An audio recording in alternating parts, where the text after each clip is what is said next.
Hi, and welcome to Screens in Focus podcast, where we share and connect as we spotlight our favorite shows and movies. I'm Brooke. I'm Diana. And this is episode 41. Woohoo! Today is a special episode where we will discuss and recap Marvel Avengers Endgame. So, if you haven't seen the movie and are planning to, beware. Spoiler alerts ahead.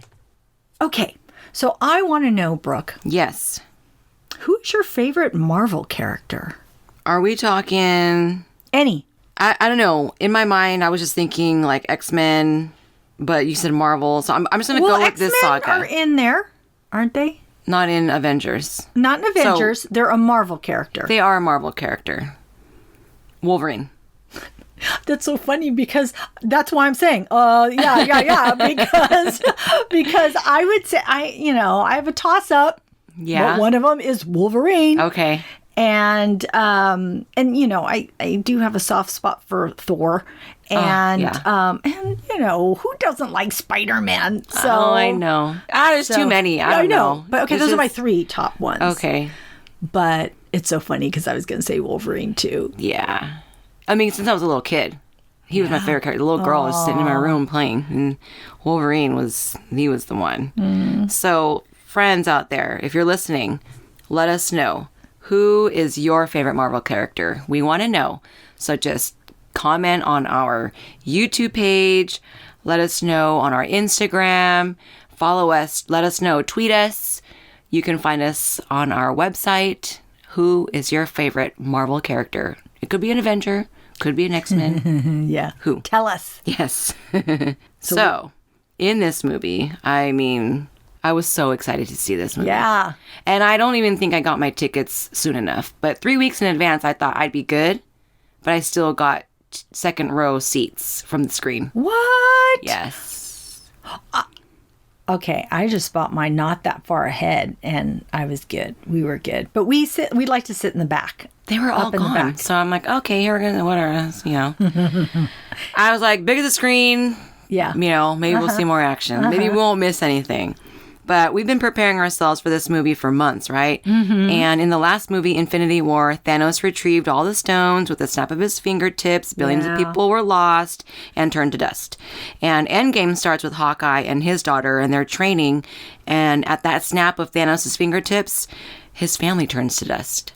I know. And they're just having hot dogs and playing on the farm. It just started off heartbreaking. Yeah. It was so good. I was ready for it. I was like, eating my popcorn. Yeah. Just waiting to see. That's a great opening scene. It really was. Because it just left off. Like, they were just picking up where they left off. Mm-hmm. So it's perfect.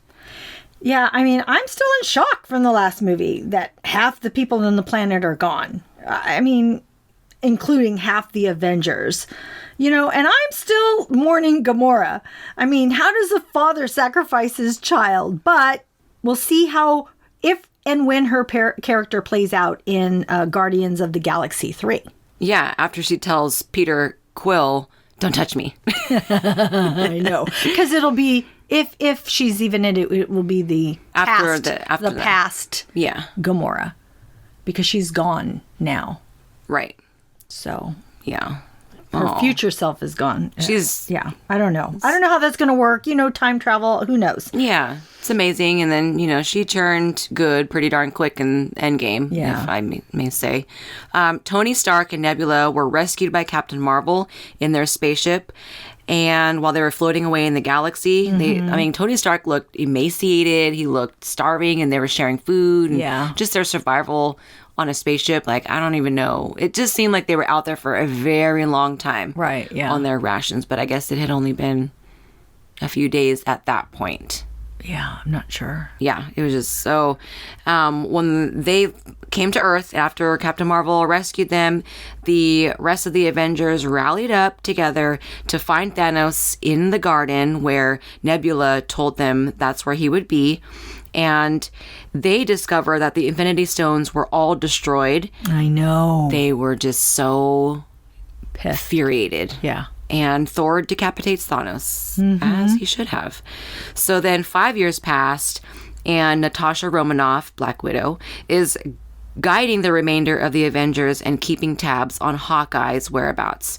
Thor turns into a beer-drinking online gamer who looks like the Big Lebowski. Captain America attends the emotional support groups, and Hawkeye is off the grid, slaying bad guys.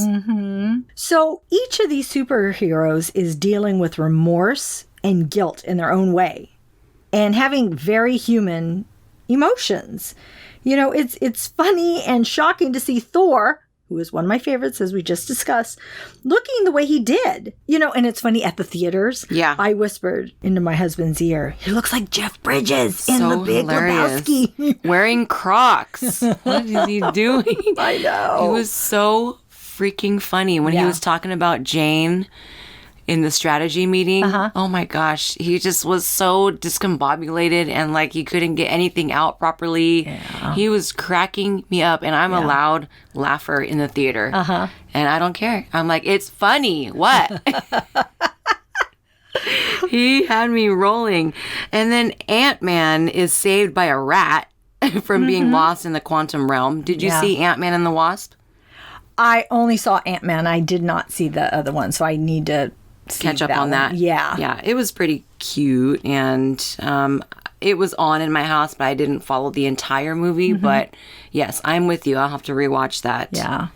So when Scott Lang, aka Ant-Man, played by Paul Rudd, who is so funny, when he walks down the streets and sees everything destroyed and houses in shambles, he knows something has happened. Yeah, because he doesn't know about how much time has elapsed here. Right.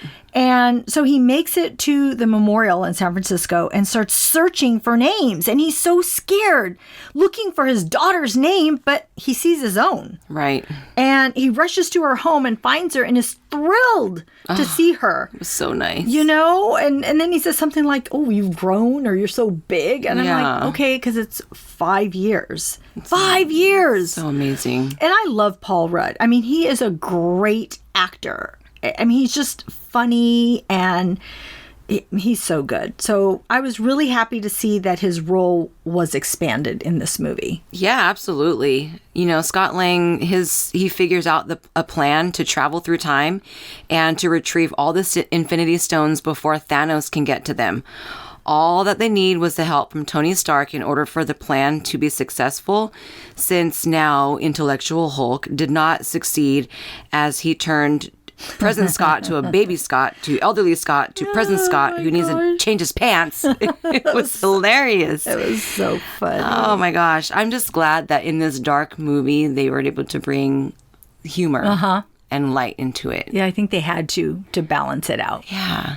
So I'm like, I'm laughing, I'm crying, I'm laughing, I'm crying. I know. But it was, Which is perfect, right? I love laughing and crying during movies. Yes. And so another expanded role was Bruce Banner, a.k.a. the Hulk, played by Mark Ruffalo, who is another incredible actor. So after the snap, Bruce decides to marry these two identities, and now he is a huge green smart guy who is known as the hipster Hulk. He's super cool. I know. In the diner, that was just so hilarious when he's got that huge bowl of eggs and whatever else that he's eating, and he's just talking with his glasses on, and I'm like, what is going on here? He just, oh my gosh. He's a great character. I know. I love that. the whole Tony Stark. He's now retired and living a life off the grid with Pepper and their daughter Morgan.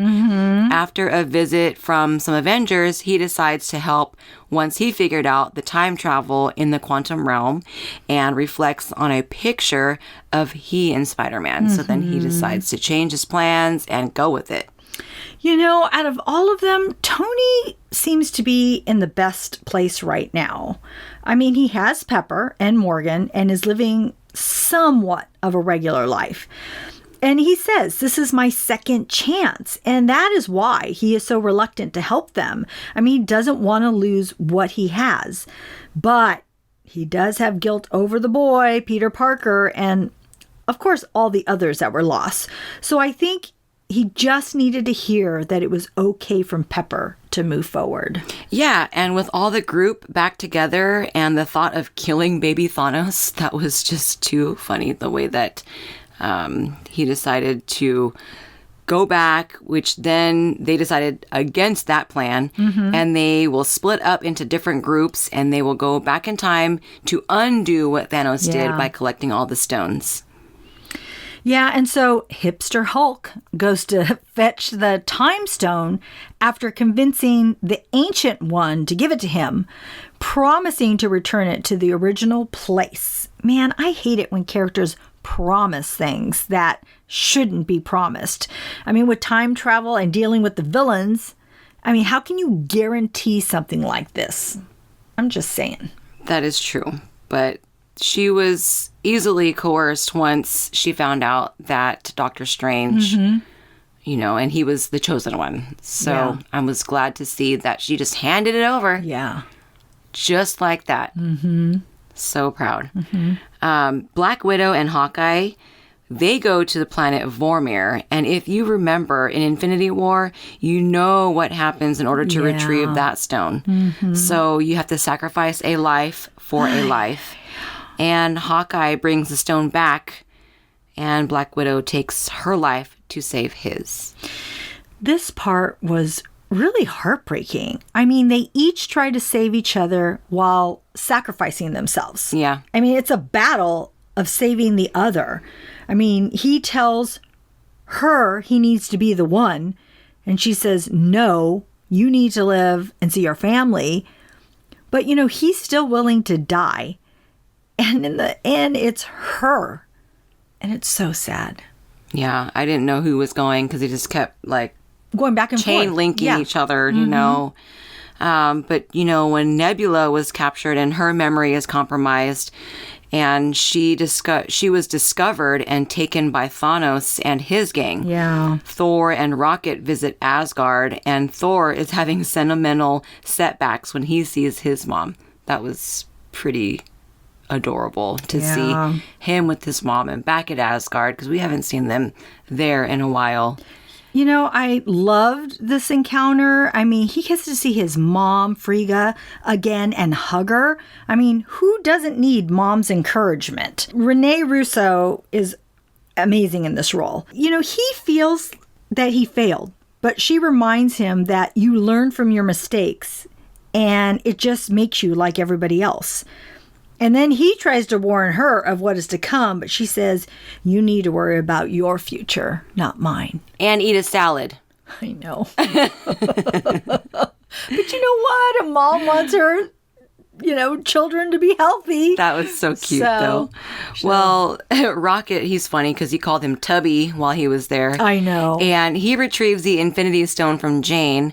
And Thor, he brings back his hammer, Mjolnir. Tony gets to see his father. Steve Rogers gets to see his beloved Peggy. And Ant-Man gets flicked and puts past Tony Stark in a cardiac episode. I mean, how's that for a stone retrieval? So then, when the Avengers travel back through time and they are faced to the recent successful plan and mourn the loss of Romanoff, which is heartbreaking when they all looked at each other and realized that she wasn't there. I know. They kept saying, where is she?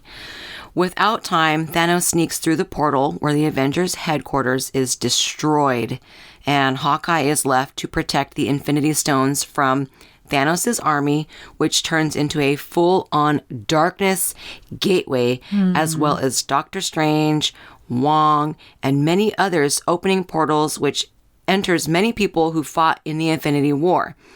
And then some. Spider-Man got to use his kill mode on his suit.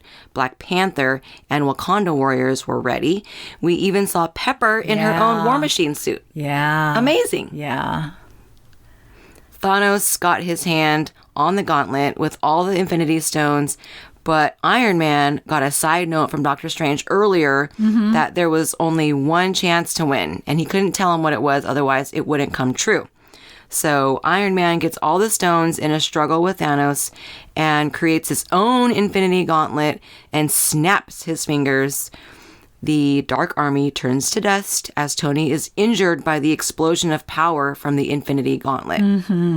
Thanos finally dissipates, and Pepper says goodbye to Iron Man with a kiss that had us all in tears. Yeah. I know I was. Yeah. And he leaves a message behind for his daughter Morgan that he loves her I 3,000. know.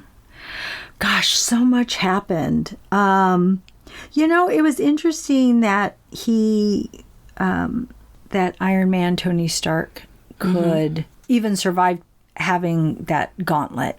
Well, sure, because he saw what it did to Hulk. Right. And even, and I think I had read or heard that even having, it's just so powerful that I think it just takes a really strong superhero to be able to do that. Well, and he's been hit by lightning from Thor in Age of Ultron. So we know how that, I believe it was Age of Ultron, that he was hit by the lightning. Mm-hmm.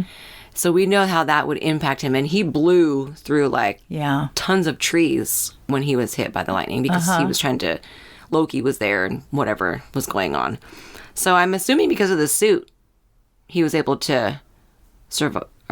Yeah, maybe. But it's just kind of crazy that it made me feel that it was supposed to be him. Like he was able to handle it because he could. Yeah. Maybe not everybody else could. Right. But he could. And so I just thought it was a perfect send-off for him. Yeah. For it to be him. I'm going off on a side note, but we saw Loki, right? I think he's alive now. Yeah. I think personally he'll be in Guardians of the Galaxy. Yeah. It's so amazing how these people that are gone or whatever, but this whole time portal has opened up and now we might see different people that we think were gone for good. We are for sure going to see him. Yeah. And it was also great to see a lot of faces that were in other movies, just little pieces of them. Right. The Robert Redford character. Yeah. Michael Douglas. Yeah. It was like, I love the CGI, by the way. Yeah. That's I know. awesome. Oh, I know. Yeah. I noticed. I'm like, oh my God, these people look so young. Do that on me, please. Right? I'm next. Every day. But coming back to Tony Stark's death, I like you, I had tears running down my face. That was the most emotional part for me. And I love that Pepper tried to reassure him and make it like everything was good. I mean, she has this brave face on and that just broke my heart. And then as soon as he closes his eyes, that is when she breaks down, which made me even cry more. And, like I was saying that, it meant so much that it was Tony, because I really felt like it had to be him, that he had to save everyone because it was his mission. Yeah. And it's interesting because there's a parallel between Thanos and Iron Man. I mean, both are cursed with knowledge and trying to do what they each think is best. I mean, Thanos destroys half the people to save the universe, but Tony wants to protect the people to save the world.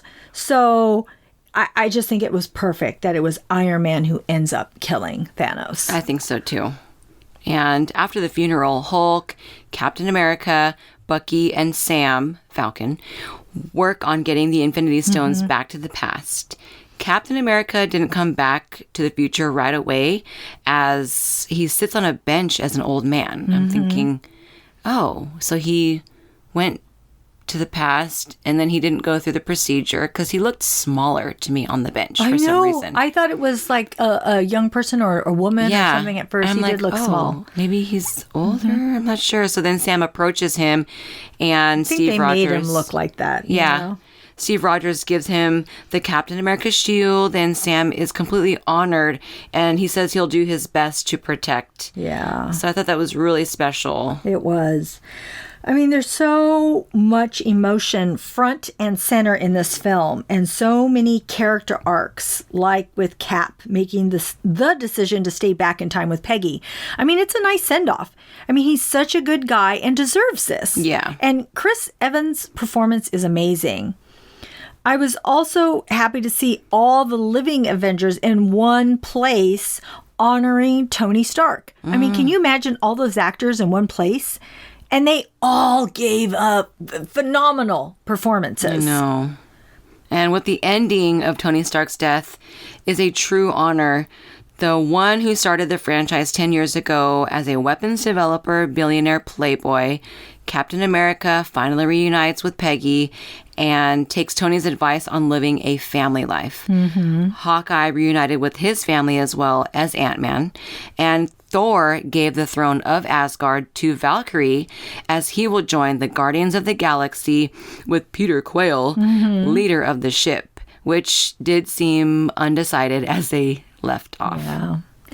You know, I just can't say enough about the acting in this movie. I mean, there was great character moments and acting performances along with those that I previously mentioned. I mean, Jeremy Renner, Chris Hemsworth, Scarlett Johansson, they all did an incredible job. But I have to give props to Robert Downey Jr. I mean, just wow, so many layers. We are sucked in and believe what he reveals to us. A man who is human and makes mistakes and is scared, but has a heart. So bravo. Yay, bravo. You know, with this film, we have witnessed something truly superb in cinematic history. And thank you, MCU. It's a great time to be alive. Yes, it is. The Infinity Saga left us all astonished in conclusion to the past 22 movies that coexist. This journey has been a part of our lives for the past decade as we followed our characters as they left us with action, adventure, and stole our hearts. We will forever be grateful to have been mesmerized by and included in the vision of this amazing tale. Rest in peace, Tony Stark. We are going to be okay. You can rest now. So in this movie, were there anything else in the movie that you noticed that jumped out at you? So when Thor, Captain America, and Iron Man go against Thanos, Thor's hammer goes flying and it hits Thanos. And then instead of landing in Thor's hands, it lands in Captain America's hand. And Thor was like, ha! I knew it! I suppose it means Captain America is worthy. Very cool, right? Absolutely. And they also showed that in Infinity War when Captain America actually moved the hammer ever so slightly. Yeah. So it's just a touch. But yeah, that was awesome to see. Awesome. Because everyone tries to pick that up. I remember when Hulk even tried to pick it up and that was not happening. It wasn't going anywhere. Yeah. So that was pretty awesome. What other things did you notice in the movie? Well, girl power. Yes. It was amazing how well Marvel has responded to the viewer's request in building female characters within the franchise. I loved that. Ant-Man was not getting the same attention as Hulk in the diner. Laugh out loud when the kids didn't want to take his picture. Yeah, I know. I know. Cute. You want to take my picture? No. He's like, no, they literally said, no, forget it. And then they feel guilty. Right there, we'll take your picture. We'll take a picture with you. He's like, no. I said earlier that Thor, he was wearing Crocs, and I just think that is so funny. Yeah. All the things, and how awkward he got when he was talking about Jane. Yeah, of course. Yeah. And you know what? There were some things about time travel. Some people were saying that it didn't make a whole lot of sense, but I understand why they did it that way. Certain things shouldn't have happened. Like Nebula killed herself in the past, but she's standing. I thought, so she kills herself, then she's gonna disappear, like in Back to the Future, how they would just vanish off the photograph. That didn't happen. But that's because I was hearing that time travel can operate different ways. We're just used to how we've seen it in other movies. That doesn't mean that's how it exactly works. Like we've seen Back to the Future, so we're thinking, okay, this is how it works. And they're saying no, that her traveling back in time is now her future or her current, or I don't know how it works. Yeah. When we get to time traveling, we'll figure it out. Yes, we are. We're getting there. But even just like so many things in this universe, not everything makes sense. Have you been to the mystery spot? No, I haven't been there yet. Oh my gosh, you've never been? No, I need to. You need to go and take your family. I don't know what's happening. Yeah. Yeah. I've heard it's wacky. Yeah. That's what I'm saying. It's like it is wacky. It's like so bizarre. So things don't always make sense. It just is what it is. So I'm sure that's how it is with this time travel. Yeah. I also really liked that, Hulk's personality and his character changed. But he didn't seem... He was hurt by the Infinity Gauntlet. And I wonder if it could have killed him if he were to repeat it on the other side of his hand or something. I don't know. Because nothing really seems to kill him. But I'm wondering if that could have. Yeah. We will never know. Well, let's hope not. Yeah. Just thinking about that, the Soul Stone, mm-hmm. They were saying that out of everything and how the time travel, that's the one thing that hasn't changed. Or you can't go back because Gamora is actually dead in the future and Oh, I understand. And, so Black Natalie. Widow, Natalie is really gone. Yeah. Which is, it's interesting, right? Because that's Yeah. what I'm saying. Things don't make sense because you think if you go back, you could change it. But it's saying because of that stone, it is what it is. Well. So that's what they're saying. Again, everybody has their, who knows? They can write it in, writers can write whatever they want, right? Does that tell us why you love this movie? Why do you like this? I love this movie because although it's an action, fantasy, sci-fi movie, it relies on emotion, humanity, and love to tell its story. Yes. And as it turns out, why I love this movie is that I've seen all the movies that coincide with the current saga. Mm-hmm. I love them all as they have adapted and evolved since the beginning. Yeah. The characters have been built and developed, capturing a worldly audience. The production has maintained consistency, and I really appreciate that the only changes are improvements, and without veering into a different direction, they just keep getting better, and I couldn't have concluded any more perfect. Yeah. So, who would your award go to? Character, quote, or moment? My award goes to Tony Stark. Yeah. I mean, he leaves a recorded message to his wife and daughter, telling them that he hopes it's in celebration and that families are reunited. He knows he may not survive, but that's the hero gig. And, he ends by saying, I love you 3,000. And it's just perfect. I know. What about you? Who does your award go to? I'm a copycat. Mine would go to Tony Stark. I just had to. Yeah, of course. It's just amazing. He's done so much for this saga, and he risked his beautiful life for the fall of humanity. Yeah. And he is a humble genius with fame and fortune, and he is a true fighter to do what is right. Yeah. He is the first face of this Marvel saga, and he is not the last. His legacy will live, and he will forever live in our hearts. He is Iron Man. Yes. That's our show. Thanks for tuning in. We are grateful you tuned in, and we hope something that we said today resonated with you and gave you a chuckle, maybe some happiness, some positivity, or inspiration. Please subscribe to our podcast and tell a friend. We would love more members of our TV club. Rate and review the podcast on iTunes and Stitcher. We need your feedback. We'll be uploading a new episode Tuesday, May 14th. Next show will be on Games of Thrones, Season 8, Episode 4. You can find our website listed in our show notes. See you next time. Bye. Bye.